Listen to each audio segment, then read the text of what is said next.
만나면 좋은 친구 MBC.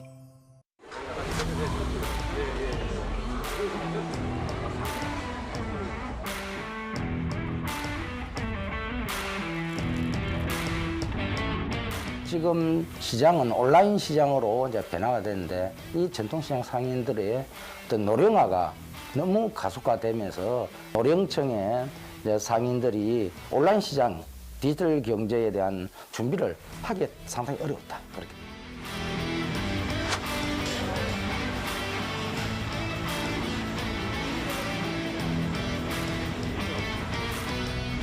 젊은 사람들이 접근할 수 있도록 문턱을 좀 낮춘다든가 젊은 친구들과 같이 어우러질 수 있는 이런 프로그램을 통해서 시장이 좀 더 젊게 나갈 수 있도록 만들어가는 게 중요하다. 이렇게.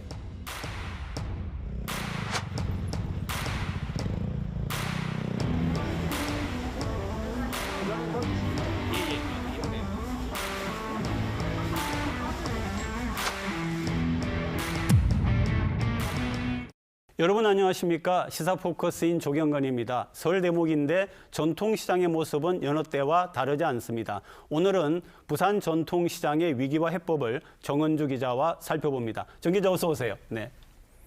명절 때 흔히 전통시장 취재하잖아요. 그런데 오늘 우리 취재는 다른 거죠. 네, 전통시장의 위기 과연 언제적 얘기냐 식상해 하시는 분들 계실 겁니다. 그런데 과연 그 위기 상황이 어느 정도인지 전통시장의 미래는 있는지 이런 의문에서 이번 취재 시작해봤습니다.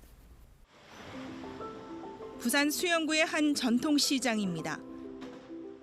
양쪽으로 나지막한 상가 건물이 있고 건물 사이 노점 형태의 시장이 형성된 7, 80년대 문을 연 전통시장의 전형적인 모습입니다.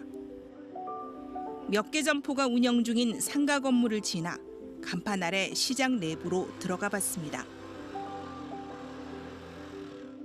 상인과 상품, 시장을 찾은 소비자들은 보이지 않고 낡은 액자와 선풍기 등 온갖 고물만 가득 쌓여 있습니다. 시장 한가운데 큰 북까지 등장하자 이곳이 고물상인지 골동품점인지 헷갈리기까지 합니다. 채소 가게 할 분을 찾는다는 쪽지도 빛바랜 지 오래고 채소와 과일, 생선이 산처럼 쌓여있는 시장이란 안내 문구 또한 옛말입니다. 제법 한참을 걸어 들어가서야 생선 장수 할머니 한 분을 만났습니다. 개장 당시부터 40년 넘게 이곳을 지키고 있는 이 할머니는 이 시장의 산 증인입니다. 시장을 지어갖고 개업을 77년 됐거든. 77년 바로 올렸는데 내가 생선젓을 제일 먼저 얻어가 해요. 45년, 46년 됐지 올해. 전성기 시절 어림잡아 매대 40-50개는 들어섰을 만한 규모의 시장이지만 이제는 생선 장수 할머니 두 분만 남았습니다. 폭판에 이 새가 노전인데 비가 있으니 부모님이랑 지금 저분하고 두 분 남아. 두 분이요? 예, 저 엎드려 하루 저분하고 내가 둘이 산다. 상인 두 분만이 명맥을 이어가는 곳. 과연 이곳이 시장일까 싶지만 공식적으로 등록된 시장 맞습니다. 육안으로 봤을 때는 시장이 거의 문 닫았다 이렇게 생각하지만 영업하시는 분들이 계시고 시장으로서 명맥은 등록은 돼 있는 거죠. 여전히. 그렇죠. 시장 개수에는 포함되어 그렇죠. 있는 시장 개수 포함되어 있고 당연히 아직도 등록되어 있고. 부산시의 정비 대상 시장 130여 곳 중 80% 이상이 이처럼 80년대 이전에 생겨난 곳입니다. 낮은 건물에 1층은 이렇게 양쪽에 건물이 있어서 중간에 이렇게 시장이 형성되는 이런 형태가 지금 우리 한 40년 이상 된 시장에는 이런 형태가 많이 있습니다. 근데 이 시장이 지금 많이 힘들어요. 남구의 또 다른 시장을 찾아가 봤습니다. 길가 쪽을 향해 있는 이른바 골목시장은 그래도 시장 분위기를 풍깁니다. 골목 안쪽으로 들어가 봤습니다. 상당수의 가게의 문이 여전히 잠겨 있거나 세를 놓는다는 안내문이 붙어 있습니다. 나가니까 좀 창고로 쓰고 있다. 이쪽 전부 다 옛날에는 이거 가게 전부였잖아. 안 나가서 좀 창고로 다 쓰고 있잖아. 공식 집계가 남아있는 시점인 2006년 부산의 전통시장 수는 191곳. 그리고 14년 만인 2020년 현재는 168개로 23개 시장이 사라졌습니다. 전통시장 10곳 중 1곳 이상이 없어진 데다 남아있는 시장의 상당수도 겨우 명맥만 이어가고 있습니다. 전통시장의 위기에도 변화를 꿈꾸는 젊은 상인들이 있습니다. 올해 37살의 박성경 씨는 코로나가 기승을 부리던 2년 전 구포시장에 돈가스 집을 열었습니다. 매장 판매와 포장 배달을 함께하는 구포시장에선 그동안 없었던 새로운 형태의 매장입니다. 시장에서 아무것도 없는 브랜드 한번 해보자 해가지고 이제 한 번은 도전을 해본 거죠. 근데 이제 조금씩은 나아지고 있고 매장도 판매를 하고 있고 저희가 이제 포장하고 배달 전문으로 가고 있거든요. 숯불에 한 장 한 장 직접 구운 김을 판매하는 정상원 씨는 구포시장 10년 차입니다. 구운 김 외에도 진열대에 놓인 상품은 모두 손으로 직접 만든 제품으로 동료와 함께 택배, 온라인으로도 판매하고 있습니다. 온라인 판매도 하고 택배도 하고 뭐 그렇게 하고 있습니다. 조금씩 단골 손님도 늘어나고 조금씩 사람들이 이렇게 맛있다고 해주고 이러니까 그런 거 들으면 기분도 좋고. 디지털 쇼핑 플랫폼을 시작한 전통시장도 있습니다. 사구 괴정골목 시장 안에 위치한 이곳은 쇼핑 플랫폼 온리샵의 공동 물류센터입니다. 괴정골목 시장과 인근 상가에 입점한 상점 40여 곳의 제품들이 모바일 쇼핑 앱을 통해 지난 9일부터 판매되고 있습니다.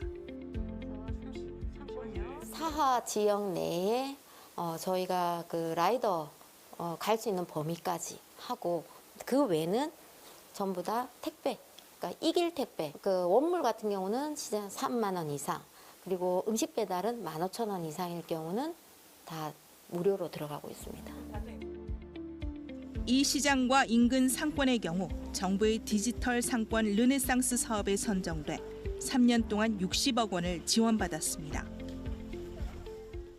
전통시장도 온라인 판매에 도전하고 젊은 상인들도 보이고, 그런데 놀라운 거는 두 분 할머니 상인이 지키시는 시장입니다.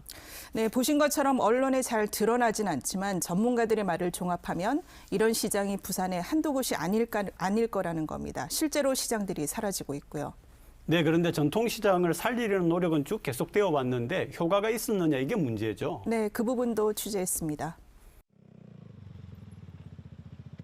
지난해 2월 문을 연 구포시장 공영주차장입니다. 한국전쟁 이후 지난 70여 년 동안 운영된 가축시장이 지난 2019년 완전히 문을 닫았고 주차장은 바로 그 자리에 들어섰습니다. 구포 가축시장이 지금 없어지고 지금 거기에 그 자리에 저희들이 큰 주차장이 들어섰거든요. 좀 더 잘 되고 좀 저희들보다 좀 더 현대화가 되고 이런 걸 벤치마킹 하려고 노력하고 있고. 주차장 확보는 구포시장뿐 아니라 대부분 전통시장의 희망사항입니다. 관련 설문조사에서도 상인들은 주차장 설치와 확대를 가장 우선 추진해야 할 정책으로 꼽았습니다. 하지만 꾸준한 현대화 사업에도 불구하고 부산 전통시장과 상점과의 주차장 확보율은 아직 60%가 채 되지 않습니다. 현대화 사업은 실제 이제 쾌적한 환경을 만들기 위한 그런 이제 방법이었는데 대부분은 전통시장에서 가장 원하는 것은 주차장을 원하는 겁니다. 그래서 오프라인 손님을 위한 그런 부분은 준비를 많이 하고 있었던 거죠. 지금까지 전통시장 지원은 이처럼 주차장뿐 아니라 아케이드 설치, 상가 간판 디자인 등 낙후된 환경 개선이 우선이었습니다. 부산에서만 최근 3년 사이 온라인 플랫폼 진출 지원, 특성화 전통시장 육성, 노후시설 개선, 소방 안전 구축 등 전통시장 활성화 사업에 870억 원 정도가 투입됐습니다. 이 중 670억 원, 80% 가까이가 노후 환경 개선에 들어갔습니다. 전통시장 쇠락의 주요 원인으로 꼽히는 대형마트와 기업형 슈퍼마켓은 지난 20년 가까이 각각 2배, 4배 가까이 늘고 이제 유통시장의 무게중심이 대형마트를 넘어 온라인으로 향하는 동안 시장은 주차장 짓고 아케이드 씌우고 상가 간판 디자인을 새로 하는 등 최소한의 현대화 조치에 그동안 거의 올인한 셈입니다. 대형마트가 처음에 이제 시장에 진입을 했었고 그 이후로 온라인 거대 쇼핑몰이 또 진입을 하면서 복합 쇼핑몰까지 들어갔지 않습니까? 거기에 일부 전통시장이 같이 경쟁하기는 사실은 어려운 그런 구도였다. 일부 전통시장이 정부와 지자체의 지원을 받아 온라인 플랫폼 진출도 시도해봤지만 예산 지원이 멈추는 1, 2년 뒤에는 온라인 사업도 끝. 지원 사업의 한계를 드러내기도 했습니다. 디지털 상권으로의 진입이 어려운 데는 상인들의 고령화도 한몫을 하고 있습니다. 2021년 현재 전국 전통시장 점포주들의 평균 연령은 59세로 60세 이상 고령층의 비율이 절반을 넘어선 반면 20대 상인은 0.5%에 불과했습니다. 지금 시장은 온라인 시장으로 이제 변화가 됐는데 이 전통시장 상인들의 어떤 노령화가 너무 가속화되면서 노령층의 이제 상인들이 온라인 시장, 디지털 경제에 대한 준비를 하기 상당히 어려웠다. 그렇게. 사라져가는 전통시장의 유휴 공간을 활용하고 청년 상인을 육성하겠다며 시작된 청년몰 사업도 모두 중단됐습니다. 개장 이듬해 서면시장 청년몰의 모습입니다. 청년 상인 10여 명이 음식점, 사진관 등 작은 매장들을 운영 중입니다. 40년이 넘은 상가 건물 2층, 찾기 쉽지 않은 공간이지만 손님들이 제법 줄을 잇고 있습니다. 3년 뒤 다시 찾은 청년몰은 을씨년스럽게 변해 있습니다. 셔터 내려진 매장, 진열대도 텅 비었습니다. 식당이 있었던 자리엔 기름때 찌든 가스렌지 위, 버려진 솥단지만 덩그러니 놓여 있습니다. 2018년 영업 시작 당시 20곳에 달하던 매장 수가 점점 줄기 시작하더니 지난 연말 결국 문을 닫은 겁니다. 서면시장과 함께 중기부 사업에 선정됐던 국제시장 청년몰 역시 개장 1년 만인 지난 2019년 지원금 만료와 함께 문을 닫았습니다. 주차라든지 서비스, 결제 수단 여러 가지 문제가 있는데 그런 것들은 하나도 개선이 안 되었는데 젊은 상인들이 활성화시킬 수 있다는 것 자체가 말이 안 되는 거잖아요. 그나마 온누리 상품권과 지역화폐 동백전은 나름 성과를 인정받고 있습니다. 2009년 200억 원으로 시작해 7년 만에 1조 원을 훌쩍 넘긴 온누리 상품권 발행 규모는 올해 4조 원으로 늘었고 10년 동안 90%가 넘는 회수율을 보이며 전통시장 활성화에 기여했다는 평가입니다. 정부 예산 지원에 따른 발행 규모, 캐시백 비율 등을 놓고 우여곡절, 겨우 명맥을 이어가고 있는 부산 지역 화폐 동백전도 효용 가치를 인정받고 있습니다. 투입 대비 2배가 넘는 신규 창출 효과를 거두고 있다는 평가 속에 소상공인은 물론 전통시장 인근 상점가에서 주로 쓰이며 시장 활성화에도 기여하고 있는 셈입니다. 다만 정부 예산에 상당 부분 의존하는 구조적 한계, 그리고 단순 결제 시스템에서 벗어난 부가 서비스의 원활한 제공 등은 앞으로 극복해야 할 과제입니다. 동백통이나 동백몰이 상인들에게 아주 실감나게 다가온 정책도 아니고 지역 화폐를 통해서 온라인 디지털 경제에 올라탈 수 있는 시스템을 만드는 게 중요했는데 부산시가 그 부분은 준비를 하지 못해서 아마 시작 단계에 아직 머물고 있다, 그렇게 보입니다. 네, 그동안의 전통시장 활성화 지원책들이 크게 성과가 없어 보이는 거죠. 네, 위기에 처한 전통시장을 살리는 것 결코 쉬운 일은 아닙니다. 전통시장만 따로 분리해서 볼 게 아니라 그 주변 상권, 주변 지역까지 함께 들여다봐야 하는 그런 측면이 있고요. 온라인 쇼핑의 급증 등 세계적인 흐름을 거스를 수도 없는 그런 형편입니다. 그래도 잘 되는 시장이 있고 잘 되는 점포가 있는데 그 사례들이 활로 모색에 도움이 될 것으로 봅니다. 부산을 대표하는 시장 중 한 곳인 부평 깡통시장입니다. 상인 수만 1,600여 명, 평일에는 하루 평균 3,000여 명 안팎. 주말에는 8,000명이 넘는 방문객이 시장을 찾는다고 합니다. 어묵 가게가 밀집한 어묵골목. TV와 SNS 등을 통해 전국구 맛집으로 거듭난 유명 떡볶이집 인근엔 유난히 젊은이들이 많습니다. 싸고 품질 좋은 다양한 품목을 갖춘 전통시장의 기본 덕목 외에 어묵, 선식 등으로 특화된 시장이라는 인식. 2013년엔 전국 최초로 상설 야시장까지 연 것도 시장 활성화에 도움이 됐습니다. 기본적으로 시장의 어떤 규모가 있겠죠. 규모가 있는 반면에 또 한편으로는 지역민들과 관광객들을 이렇게 다 수용할 수 있게 되는 그런 시장인데요. 야시장이 생기고 또 이제 어묵이 이렇게 이 시장에 들어와서 하나의 군집화되는 어떤 상품의 군집화 현상이 일어나고 이것들이 이제 사람들한테는 더 이제 홍보가 됐고 400년이 넘는 전통을 자랑하는 없는 게 없다는 구포시장도 이 같은 시장의 브랜드화가 고민입니다. 구포시장에 뭐 없는 것 없이 다 있지만은 그래도 딱 특히 내칠 만한 브랜드가 구포 국수 외에는 없다는 게 참 안타깝습니다. 구포시장만의 전국에서 최고 가는 브랜드를 하나 만들려고 노력하고 있습니다. 해운대구의 한 대형 백화점입니다. 석 달만 버텨도 다행이라는 백화점 지하 식품 매장 한켠에 MZ세대들의 대표 간식 마카롱 매장이 지난해 새로 입점했습니다. 형형색색의 100% 수제 마카롱형. 특히 눈길을 끄는 건 이곳이 서면시장 청년몰에서 창업한 매장임을 알리는 작은 편말입니다. 오민호 대표는 5년 전 서면 청년몰에서 시작한 마카롱 매장을 이곳 백화점 매장까지 부산에서만 모두 5곳을 운영 중입니다.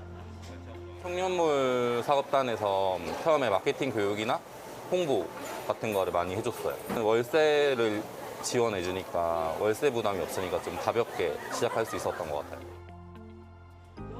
맛은 기본, 가격 경쟁력까지 갖춘 덕에 매년 사업을 성장시켜온 오 대표는 자신이 사업을 시작했던 서면 청년몰에 올해 새로운 형태의 카페 매장을 오픈할 계획입니다. 그리고 뭔가 여기가 이제 본점인데 이제 사업을 확장함에 있어서 본점을 없애는 게 말이 안 되는 것 같고 조금 더 열심히 하면 네, 다시 예전처럼 잘 될 수 있다는 확신이 좀 있는 것 같아요, 지금. 실패했다는 세간의 평가를 받는 청년몰로 다시 돌아가겠다는 성공한 청년 상인의 꿈은 전통시장 활성화를 희망하고 고민하는 이들에게 시사하는 바가 큽니다. 좀 더 젊은 사람들이 접근할 수 있도록 문턱을 좀 낮춘다든가 젊은 친구들과 같이 어우러질 수 있는 이런 프로그램을 통해서 시장이 좀 더 젊게 나갈 수 있도록 만들어가는 게 중요하다. 이렇게. 정부는 2014년 이후 개성과 특색 있는 전통시장 육성, 특성화 시장 육성 사업 개편 등 짧게는 1년, 길게는 3년 주기로 다양한 시장 관련 정책을 쏟아내고 있습니다. 하지만 더 나아가 인근 골목 상권까지 함께 어우르는 지역 상권 활성화에 대한 고민이 필요하다는 지적입니다. 전통시장의 쇠퇴는 유통시장 환경 변화를 뛰어넘어 지역, 인구, 고령화 문제의 축소판이기 때문입니다. 전통시장이 지금 사실은 시장만의 모습들이 아니고 조금 더 확장되어 가고 있는 모습들을 볼 수가 있습니다. 따라서 골목 상권을 좀 더 이렇게 신경을 쓰고 관심을 가져서 좀 더 확장시켜 나가야 될 것이고. 부산시는 올 상반기 부산형 시장 정비 사업 기본 계획 수립 용역 결과를 내놓을 예정입니다. 시장 현대화를 위한 건축물 정비 사업, 부산시 전체 도시 계획 및 주변과 조화로운 개발을 위한 가이드라인 제시 등이 이번 용역의 주요 목적입니다. 쉽게 말해 이번에도 역시 하드웨어, 시설 현대화 작업에 치중할 걸로 보입니다. 지방이 갖고 있는 그런 유통 기능이 또 굉장히 약해지게 됩니다. 지방이 갖고 있는 유통 기능이라면 상품을 사고 파는 기능도 있지만 금융 기능이라든가 물류 기능이라든가 또는 지역의 특산물 기능 이런 것들이 다 같이 갖고 있기 때문에 이것도 문제가 될 것이고요. 그냥 마트 같은 데만 다니니까 이런 데 와보니까 쉽지 않잖아요. 뭐 이런 다양한 거를 있다는 거를 좀 알려주고 싶어서. 또 요 도로변에 쫓기는 시장이 있었는데 그것도 잘 됐는데 지금은 다 죽고 재래시장이 아주 없다. 위계의 전통시장. 현대화 사업도 중요하지만 그보다 특성화를 통해 그곳에 가야 할 특별한 이유를 만들어내고 젊은 층을 끌어들일 수만 있다면 전통시장의 몰락 대신 기적적인 회생을 일궈낼지도 모릅니다. 잘된 사례 참고하고 또 시장에 맞는 전략을 찾는 게 필요하죠. 그리고 또 청년 상인의 도전은 진심으로 응원합니다. 네, 마지막으로 영상 속엔 담지 못했지만 전통시장 문제 가장 오래 고민해 오신 분들이 공통적으로 하시는 말씀이 있습니다. 이런 정부나 지자체 외부 지원도 중요하지만 정작 중요한 것은 상인들의 의식이다. 상인들이 배우고 또 변해야 한다는 것입니다. 네, 정 기자 수고 많으셨습니다. 네, 고맙습니다.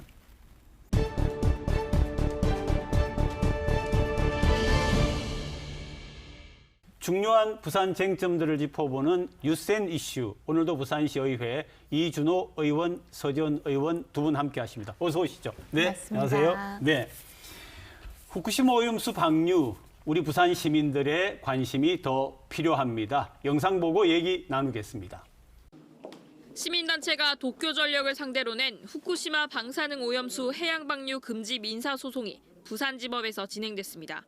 시민단체는 후쿠시마 원전 오염수를 바다에 방류한 상황을 예측해 만든 해외 연구자료를 바탕으로 오염수 방류 금지를 요청했습니다. 800일에서 900일 정도면 우리나라 대한민국의 배타적 경제 수역의 그 해양 방류수가 도달한다는 게 확인이 됐습니다. 이에 대해 도쿄전력 측은 관련 논문들은 해당 교수의 의견이나 주장일 뿐이라며 정면으로 반박했습니다.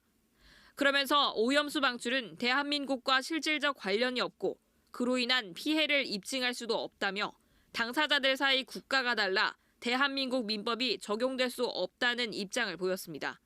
다음 변론은 2달 뒤인 오는 3월 15일에 열립니다. 도쿄전력 측이 시간 끌기 전략을 쓰는 것 아니냐는 의혹이 나오는 가운데 원전 오염수 방류 시점은 다가오고 있습니다. 시민단체가 소송을 제기 중에 있잖아요. 그런데 진전이 별로 없는 것 같은데 어떻게 되고 있습니까? 네, 아무래도 민사소송으로 현재 진행이 되고 있고 지난 11일에 열렸던 이 민사소송 변론 기일은 단 15분 만에 종료가 되었다라고 합니다. 아무래도 우리나라 시민단체에서 제시하고 있는 그 확산 시나리오에 대해서 도쿄전력 측이 굉장히 일관되게 무대응에 가깝게 지금 현재 대응을 하고 있기 때문입니다. 아무래도 국제법이 아니라는 점을 좀 들면서 이 재판에 대해서 의미가 없다라고 생각을 하고 일관적으로 대응을 하고 있는데 문제는 7월 이제 방류 시점이 결정이 된 상황에서 다음 변론 기일이 3월이거든요. 네. 시간 끌기에 불과하고 결과적으로는 지지부진하게 흘러가다가 7월에 방류를 하겠다라고 밀어붙이는 그런 모양새라고 보입니다. 과거의 강제징용, 우리 배산 판결과 마찬가지로 대한민국 재판부에서 어떤 판결을 내리더라도 일본이 그 판결에 대해서 따를 의무가 없다라는 것입니다. 그래서 일본은 이러한 법리적인 해석을 빌미로 대한민국 국민들에게 사실상 피해를 주는 이런 상황을 야기하고 있다라고 저는 평가하고 싶습니다. 리서치뷰라고 하는 그 조사 기관에서 작년 12월 15일부터 3일간 조사를 했답니다. 했는데 시민 1000명 대상으로 했는데 현 정부 우리 윤 정부가 가지고 있는 그런 이 방류 문제에 대한 대응이 조금 소극적이다라고 하는 데 대하여서 좀 이렇게 의견이 70%가 넘는 것 같아요. 단순히 환경 문제가 아니고 또 국민의 생명과 직결된 안보 문제라고 저는 생각하거든요. 그렇기 때문에 이런 국민의 목소리를 더 귀 기울이고 우리가 지금이라도 조금 더 세밀하게 대책을 좀 세워야 된다라고 평가하고 싶습니다. 지금 여러 가지 예산도 나오고 있고 원자력위원회에서도 뭐 논의를 하고는 있습니다만 대부분이 소잃고 외양간 고치듯이 방류 이후에 대한 대책만을 논의하고 있습니다. 방류가 이루어지기 전에 국가 간에서 어떠한 노력을 해왔느냐, 국제 무대에 여론을 만들었느냐를 살펴본다면 소극적이었다라고밖에 비판할 수 없을 것 같습니다. 이렇게 원전 문제가 있기까지 두 가지의 문제가 있었다라고 생각해요. 첫 번째는 전 정권에서 초동 조치, 그러니까 이 문제가 생겨났을 때 어떠한 매뉴얼을 만들지 못했다는 것. 그리고 두 번째, 정권이 바뀌면서 지금 들어온 정부에서도 사후 대책에 대한 어떠한 사실 정책을 만들어내지 못하고 있는 것이거든요. 그래서 더불어민주당과 국민의힘이 이 문제에 대해서 공동 책임이라는 말씀을 드리자고 하는 것이지 이 문제에 대해서 우리는 책임이 없다라는 이런 회피성 발언이 아닙니다. 그렇기 때문에 정말 이 문제는 정치화시키지 말고 우리가 좀 안보 문제, 환경 문제로 접근을 해서 좀 같이 해결해 나가면 좋겠다라는 생각입니다. 뭐 책임의 문제를 말씀을 하시기 전에 일단은 방류를 저지시키는 것이 먼저가 되어야 되겠지요. 7월 방류입니다. 얼마 남지 않았고 방류가 되고 나면 수산물이나 해양 생태계를 통해서 우리 국민들이 피해를 볼 수 있는 문제입니다. 그 전에에 대한 사전 대책이 먼저 마련이 되어야 하는데 현재 지금 나오고 있는 예산 총 16억 원에 대한 것도 모니터링 조사비 그리고 오염에 대한 전수 조사비로만 측정이 되어 있습니다. 부산의 수산업계도 타격을 받고 이런 문제가 있는데 제가 좀 질문하고 싶은 것은 우리 부산시 그리고 부산시 의회가 이런 부분을 충분히 인식하고 무슨 대책을 세우고 계신가 하는 겁니다.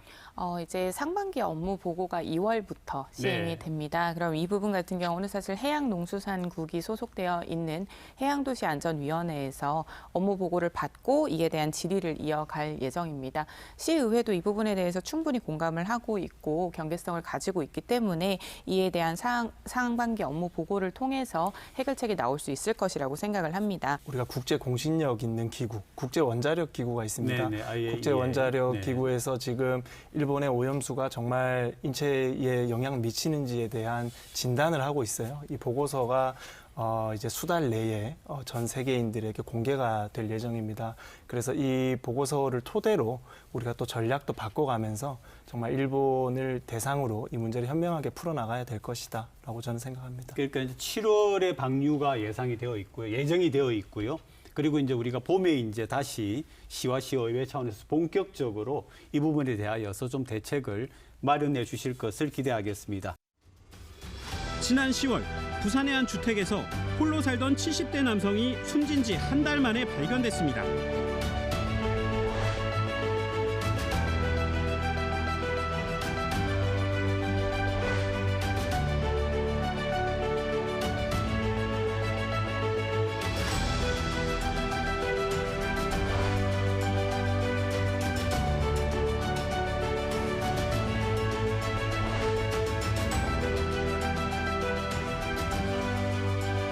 법에 좀 근거를 해서 경찰청에서 이제 변사자 자료를 다 받으셔가지고 라는 단어가 있거나 아니면 저희는 이제 경찰청에 변사자 자료를 받을 수는 없는 상황이고 잘못된 통계 집계가 정책의 일관성이라든지 실효성을 떨어뜨릴 수 있는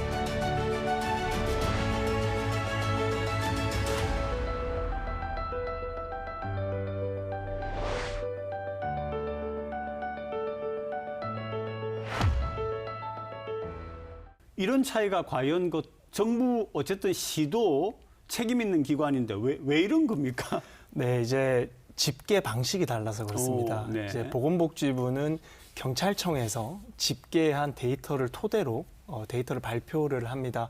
그 보건복지부에서는 경찰청에서 법리상 고독사로 분류할 수 있는 그런 분들만 고독사로 카운팅을 하는 거죠. 예를 들어서 기준점이 있습니다. 사회와 단절된 채로 혼자 살아가시는 분들이라고 명시가 되어 있고요. 그리고 죽음의 방식도 자살이나 병사까지 포함해서 통계를 냅니다. 하지만 부산시는요, 그 1인 가구, 명확하게 1인 가구만 딱 한정해서 고독사로 이렇게 데이터를 매기도록 이렇게 기준을 마련해 놨습니다. 그렇기 때문에 집계 방식이 달라서 양 기관이 내놓은 결과가 다르다라고 보시면 될 것 같고요. 양 기관 다 국가기관입니다. 네. 그렇기 때문에 이렇게 혼란스러운 데이터를 시민들에게 제공하는 것은 분명한 문제가 있다라고 생각이 돼요. 그래서 기관은 다르더라도 한 가지 사안에 대해서 같은 통계를 국민들께 제공할 수 있도록 그렇죠. 좀 각성을 해야 된다라고 생각합니다. 서 의원님? 네. 네, 아무래도 이번 통계에서 가장 미흡했다라고 판단이 되는 부분은 보건복지부는 증가 추세로 본 반면에 우리 부산시는 감소 추세로 봤다라는 네, 것이 네, 가장 핵심이라고 생각을 합니다.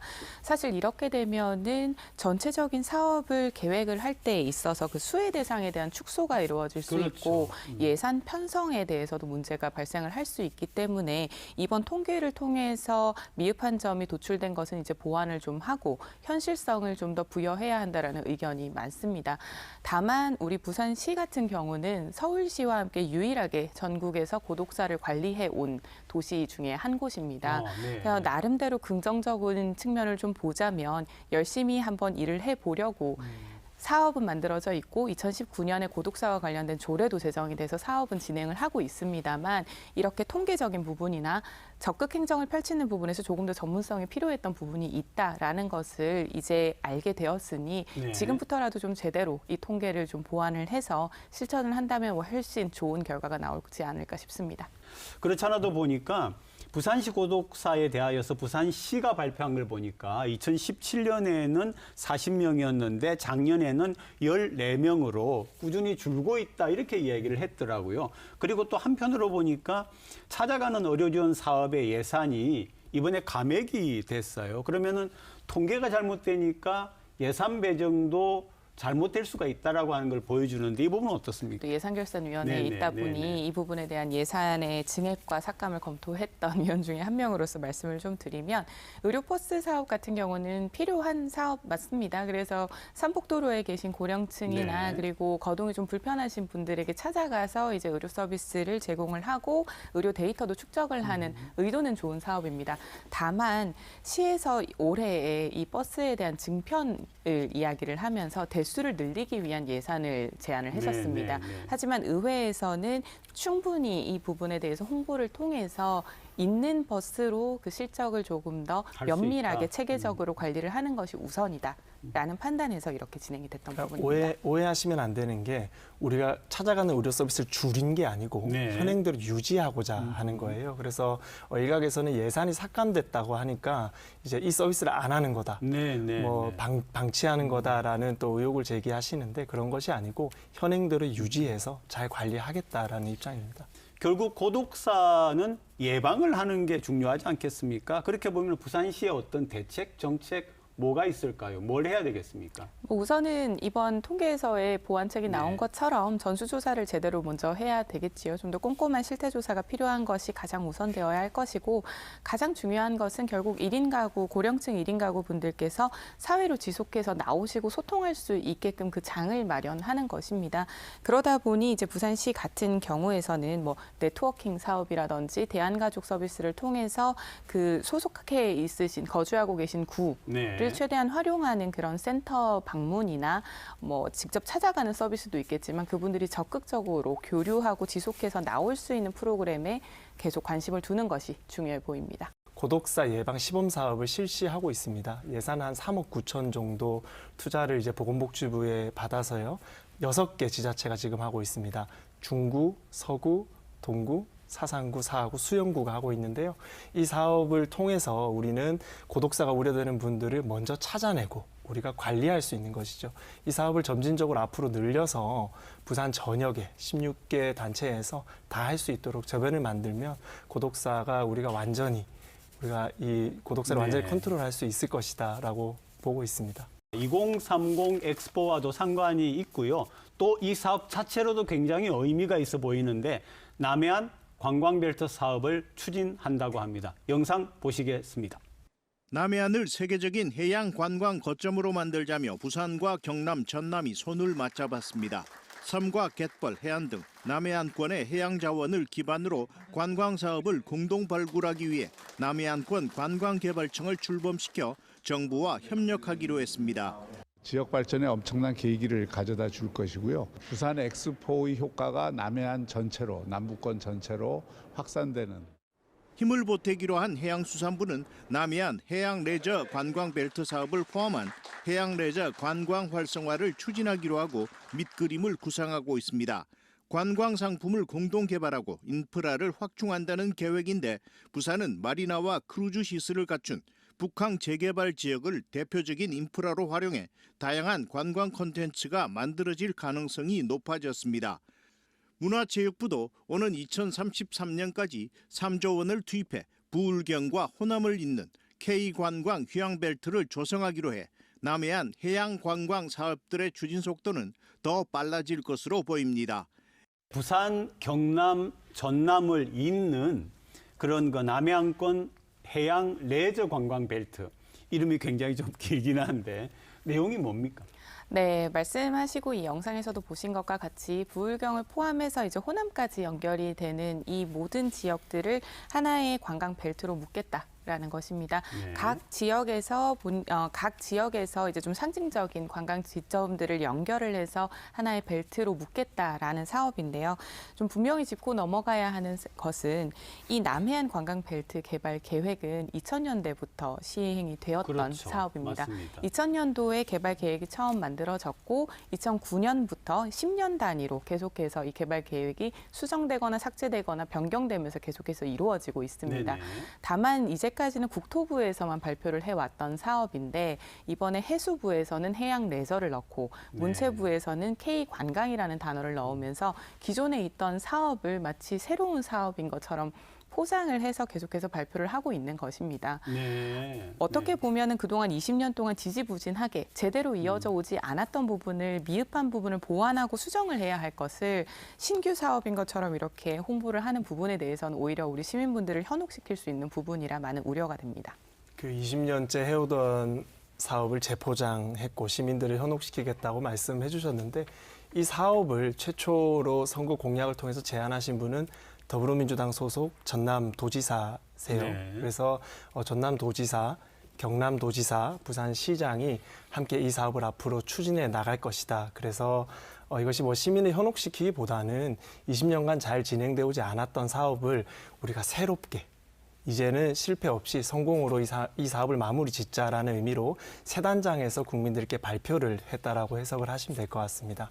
작년 12월 28일이죠. 이제 그때 부산시장님과 이제 경남지사님 그리고 전남지사님께서 모여서 네네. 상생 협약을 맺으셨습니다. 그러면서 하셨던 말씀이 남해안권 관광개발청도 출범시키겠다라고 이렇게 발표를 하셨어요. 이 MOU를 맺는다는 것 자체는 사실 부울경 특별연합 규약도 지금 폐기하고 있고 그리고 공공기관을 통폐합하기 위해서 청을 줄이겠다라고 하면서 MOU를 맺으면서 새로운 사업인 것처럼 연대를 다시 맺고 네. 그리고 또 청을 또 새로 출범시키겠다라고 이렇게 하는 것 자체가 신규 사업으로서의 혹은 본인들의 이제 실적 챙기기로밖에 보이지 않는다. 전시행정의 일부이다라고 볼 수 있을 것 같습니다. 오히려 이런 부분보다는 그동안 왜 제대로 이루어지지 않았는지 무엇이 문제인지부터 짚어서 각 시도에서 할 수 있는 부분을 먼저 챙기는 것이 우선된다고 생각합니다. 네, 이제 부산시가 호남까지, 전남도까지 MOU를 체결해서 어떠한 벨트를 조성하는 것은 찬성할 일이죠. 그리고 엑스포에도 분명히 긍정적인 효과를 줄 수 있는 좋은 사업입니다. 그런데 박형준 시장께서 좋은 사업을 하는데도 불구하고 민주당에서는 전시행정이다, 실적체육이다 이런 워딩들을 사용하거든요. 그래서 저는 민주당이 좀 박형준 알러지가 있는 것 같아요. 박형준 시장의 등장으로 두 번의 연이은 선거를 패배를 했거든요. 그렇기 때문에 좀 저는 박형준 알러지 현상을 좀 겪고 있다. 그래서 시장이 좋은 사업을 해도 응원하고 협조하기보다는 무조건 비판하고 또 이런 전시행정이거나 또 실적체육이라는 이런 자극적인 용어까지 쓰고 있다. 너무 좀 슬픈 현상이다라고 저는 제대로 생각합니다. 해야겠죠. 그냥 워딩을 던지시고 하는 것처럼 보이고 엑스포를 끌어다가 또 새로운 사업인 것처럼 우리는 이렇게 하고 있다라고 보여주는 것이 아니라 제대로 일이 진행되도록 하는 성의와 그리고 그 체계성이 필요합니다. 지속되어 왔던 사업인데 포장이라고 볼 수 있는 부분도 있다. 뭐 꼭 그렇게 안 봐도 된다 이런 말씀도 해주셨는데 이제 문제는 지금부터 잘하는 거 아니겠습니까? 부산시랑 경상남도 그리고 전라남도에서 각각 이런 사업을 진행했을 때 실패했던 사례를 보면 기본 계획 수립이 오류가 되었거나 아니면 네. 재원 확보가 좀 미비되었거나 관계 부처 간의 협의가 좀 지연되면서 착공이 제대로 이루어지지 않은 경우가 많습니다. 이렇게 문제점들이 이미 20년 동안 발견된 것들이 많을 겁니다. 이 문제점들을 보완을 하고 좀 수정을 하면서 이제는 지방에서의 이런 소멸 위기도 대응을 좀 하고 과감한 규제 혁신이 동반된다면 이룰 수 있지 않을까 생각합니다. 네, 우리나라의 정치에서 너무 슬픈 것이 싸우지 않아야 될 것들로 정치인들이 싸운다는 것이죠. 지역 발전과 영호남의 공동 발전은 싸울 문제가 아닙니다. 근데 정말 고무적인 것이 더불어민주당 소속 전남도지사의 네. 공약이었고요. 또 제안으로 우리 국민의힘 소속 광역단체장들께서 화합하셔서 이렇게 세 개의 광역단체가 함께 벨트를 조성하는 내용이거든요. 그래서 우리가 모두 한 마음으로 영호남이 하나 되고 지역 갈등도 좀 줄여가는 사업의 시작이 되지 않을까 기대해 봅니다. 네, 두 분 오늘도 정말 고맙습니다. 네, 고맙습니다. 감사합니다. 전통시장은 우리의 문화이고 거기에 계시는 분들은 모두 우리의 이웃입니다. 이 점을 꼭 기억하면 좋겠습니다. 오늘도 시청해 주셔서 대단히 감사합니다. 다음 주에 또 찾아뵙겠습니다. 고맙습니다. No, I'm not colorblind. I know the world is black and white.